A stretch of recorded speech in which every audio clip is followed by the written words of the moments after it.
आदाब। आज का लफ्ज़ है मरम्मत। आपने ज़रूर सुना होगा। ये अरबिक ओरिजिन का लफ्ज़ है जिसके मानी है किसी चीज़ को ठीक ठाक करना या रिपेयरिंग।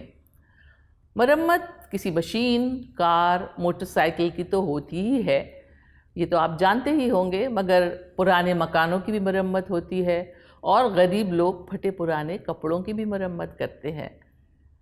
आइए मरम्मत से मुताल्लिक़ कुछ अल्फाज देखें, जैसे मरम्मत तलब।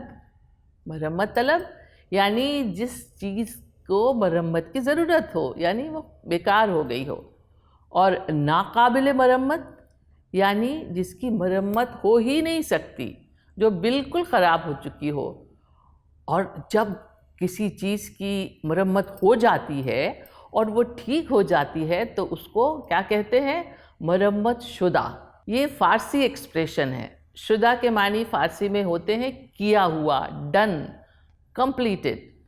और ये शुदा लफ्ज़ सफिक्स की तरह बहुत से लफ्ज़ों में मिलता है, जैसे शादीशुदा यानी जिसकी शादी हो चुकी हो, यानी मैरिड। और अब इस शेर में लफ्ज़ मरम्मत का अंदाज़ क्या है, सुनिए।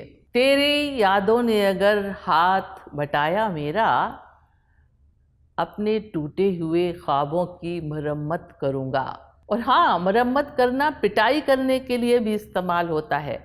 शायद बचपन में आपने ये जुमला ज़रूर सुना होगा, तुम्हारी बहुत शिकायतें आ रही हैं, सुधर जाओ वरना खूब मरम्मत करूँगा। तो जनाब, अब हम देखते हैं कि आप मरम्मत का कौन सा रूप हमें दिखाएंगे। हम सबके लिए तैयार हैं। कमेंट बॉक्स आपका मुंतज़िर है।